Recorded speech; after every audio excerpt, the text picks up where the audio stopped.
오늘 말씀은 역대상 21장 1절에서 17절 말씀입니다.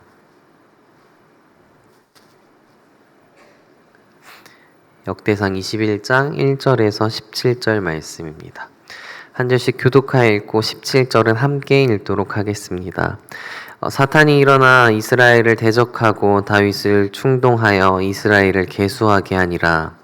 다윗이 요압과 백성의 지도자들에게 이르되 너희는 가서 브엘세바에서부터 단까지 이스라엘을 계수하고 돌아와 내게 보고하여 그 수요를 알게 하라 하니 요압이 아뢰되 여호와께서 그 백성을 지금보다 100배나 더하시기를 원하나이다. 내 주 왕이여 이 백성이 다 내 주의 종이 아니니이까 내 주께서 어찌하여 이 일을 명령하시니이까 어찌하여 이스라엘이 범죄하게 하시나이까 하나 명령이 요압을 재촉한지라. 드디어 요압이 떠나 이스라엘 땅에 두루 다닌 후에 예루살렘으로 돌아와 요압이 백성의 수요를 다윗에게 보고하니 이스라엘 중에 칼을 뺄 만한 자가 110만 명이요 유다 중에 칼을 뺄 만한 자가 47만 명이라. 요압이 왕의 명령을 마땅치 않게 여겨 레위와 베냐민 사람은 계수하지 아니하였더라. 하나님이 이 일을 악하게 여기사 이스라엘을 치심해 아뢰되 내가 이 일을 행함으로 큰 죄를 범하였나이다. 이제 간구하옵나니 종이 죄를 용서하시옵소서. 내가 심히 미련하게 행하였나이다 하니라. 여호와께서 다윗의 선견자 갓에게 말씀하여 이르시되 가서 다윗에게 말하여 이르기를 여호와의 말씀이 내가 세 가지를 그 중에서 하나를 내가 택하라. 내가 그것을 내게 행하리라 하셨다. 갓이 다윗에게 나아가 그에게 말하되 여호와의 말씀이 너는 마음대로 택하라. 혹은 3년 기근이든지 혹은 내가 석 달을 적군에게 패하여 적군의 칼에 쫓길 일이든지 혹 여호와의 칼 곧 전염병이 사흘 동안 이 땅에 유행하며 여호와의 천사가 이스라엘을 온 지경을 멸할 일이든지 내가 무슨 말로 나를 보내신 이에게 대답할지를 결정하소서 하니 다윗이 갓에게 이르되 내가 곤경에 빠졌도다. 여호와께서 긍휼이 심히 크시니 내가 그의 손에 빠지고 사람의 손에 빠지지 아니하기를 원하나이다 하는지라. 예, 여호와께서 이스라엘 백성에게 전염병을 내리심에 이스라엘 백성 중에 죽은 자가 7만 명이었더라. 하나님이 예루살렘을 멸하러 천사를 보내셨더니 천사가 멸하려 할 때에 여호와께서 보시고 이 재앙 내림을 뉘우치사 멸하는 천사에게 이르시되 족하다. 이제는 내 손을 거두라 하시니 그때 여호와의 천사가 여부수 사람 오르난의 타작마당 곁에 선지라. 시순을 들어 보매 여호와의 천사가 천지 사이에 섰고 칼을 빼어 손에 들고 예루살렘을 장로들과 더불어 굵은 배를 입고 얼굴을 땅에 대고 함께 읽겠습니다. 하나님께 아뢰되 명령하여 백성을 계수하게 한 자가 내가 아니니까 범죄하고 악을 행한 자는 곧 나이니이다.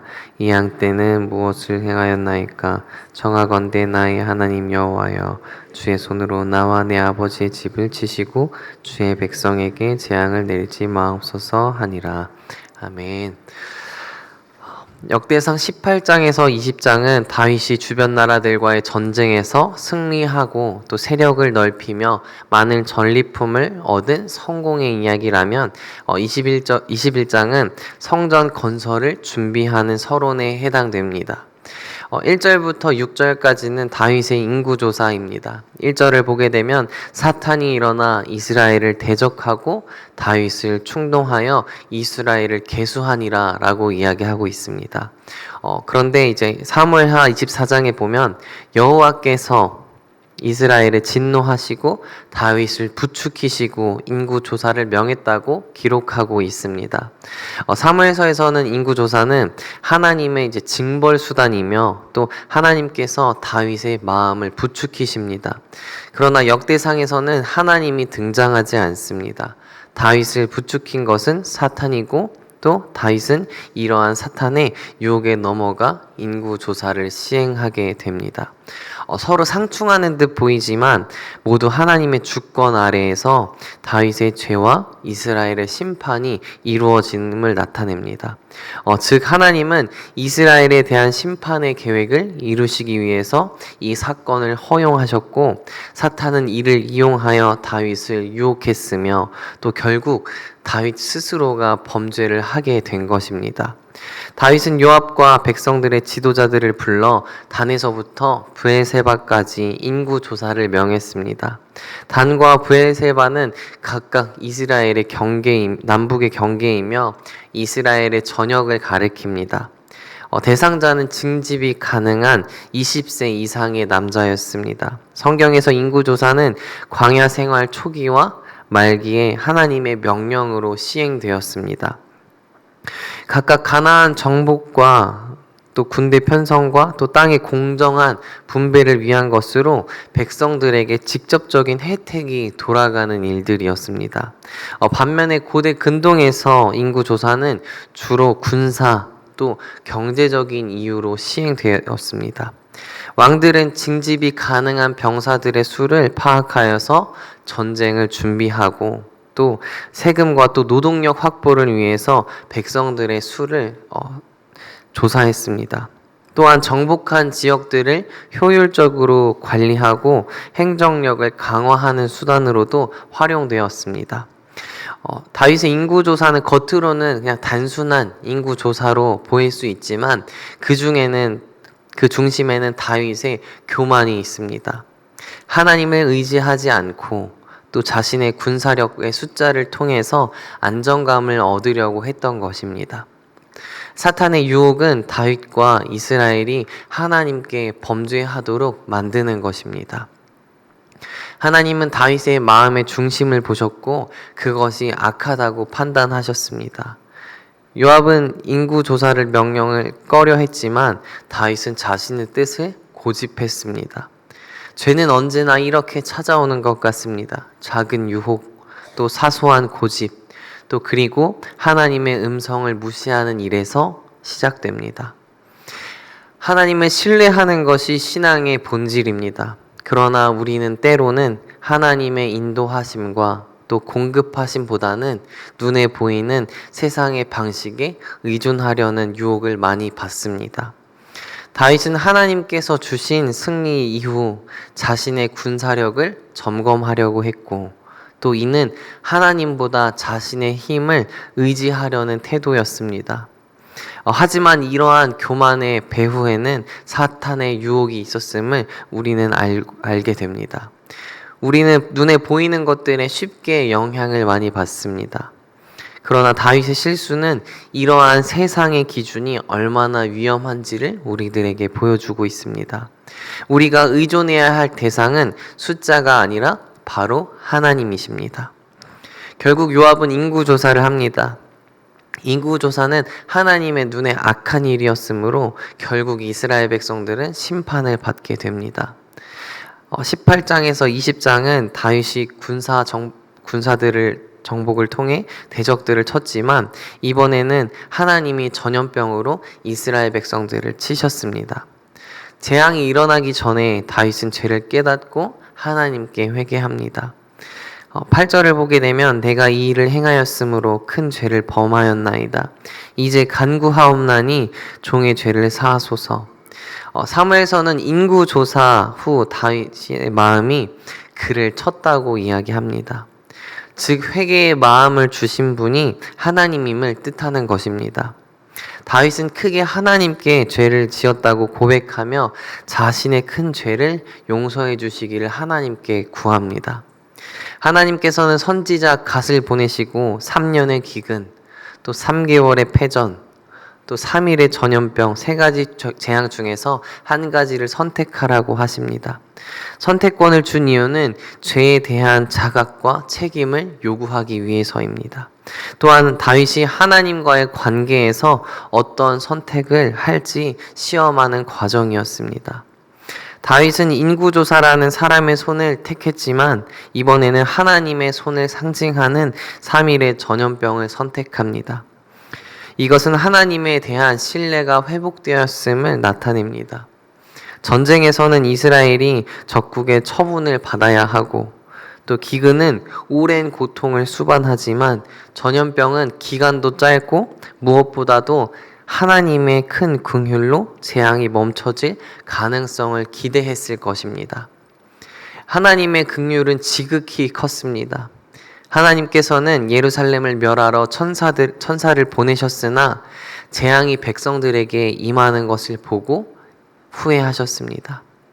하나님은 많은 백성들의 죽음을 매우 속상해 하셨습니다. 하나님께서는 다윗의 범죄로 매우 중한 벌을 내리기로 하셨지만 막상 자신의 백성의 죽음에 마음이 아프셨습니다. 하나님은 예루살렘 전체를 멸할 작정으로 천사를 보내셨지만 마음을 돌이키셨습니다. 여기서 하나님의 후회는 변덕이나 능력의 한계를 의미하지 않습니다.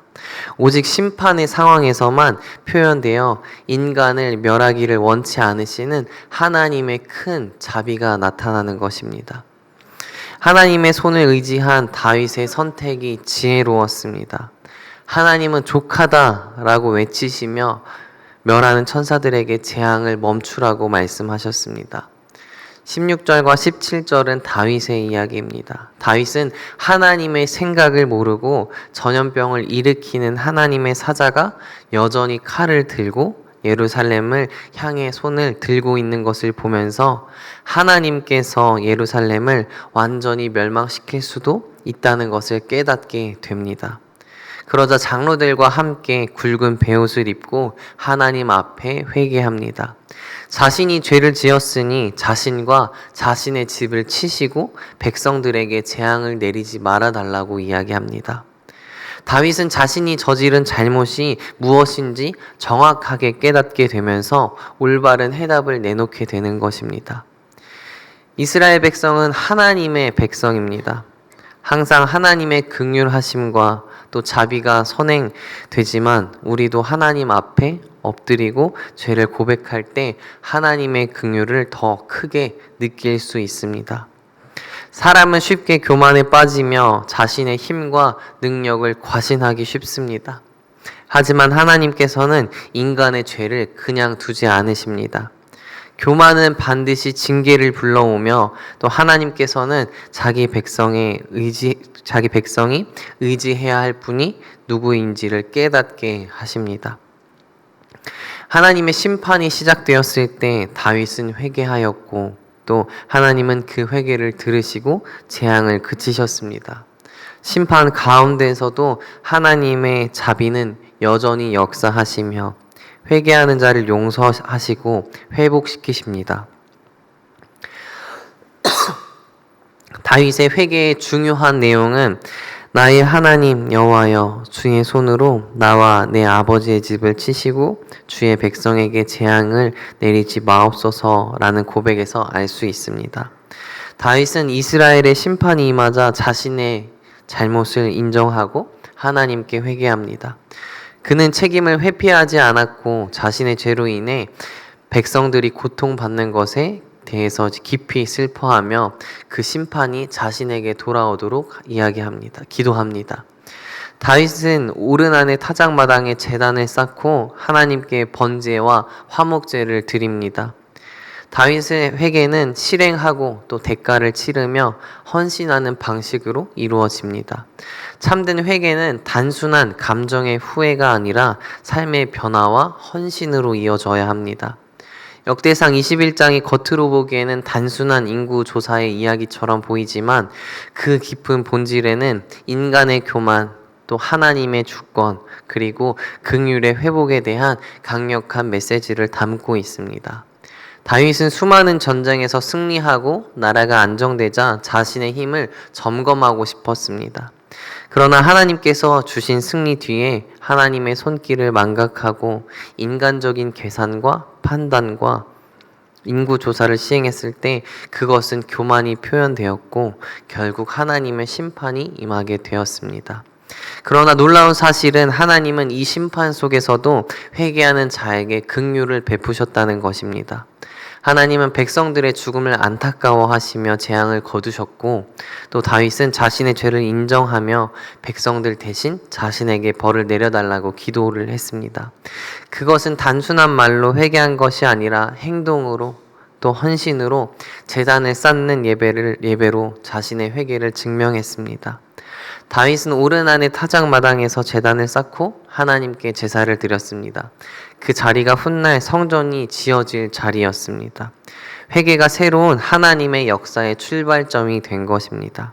죄를 안 짓는 사람은 없습니다. 하지만 중요한 것은 죄를 지은 이후에 얼마나 빠르게 하나님께 돌아오느냐입니다. 다윗은 즉시 하나님께 나아갔고 하나님의 긍휼을 선택했습니다. 하나님은 언제나 긍휼로 우리를 맞이하시는 분이십니다. 우리가 날마다 긍휼의 하나님을 기억하며 하나님께 나아가는 우리들이 되기를 간절히 소망합니다. 기도하겠습니다. 사랑의 하나님, 우리도 다윗처럼 보이지 않는 사탄의 유혹에 쉽게 흔들리는 존재입니다.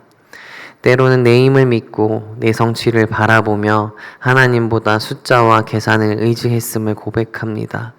하나님, 나의 교만을 회개합니다. 용서하시옵소서. 우리가 하나님만 의지하게 하시고 우리의 회개가 말뿐 아니라 예배와 헌신으로 이어지는 삶을 살아갈 수 있는 그런 우리들이 될 수 있게 힘과 능력을 허락하시옵소서. 감사합니다. 예수님의 이름으로 기도합니다. 아멘.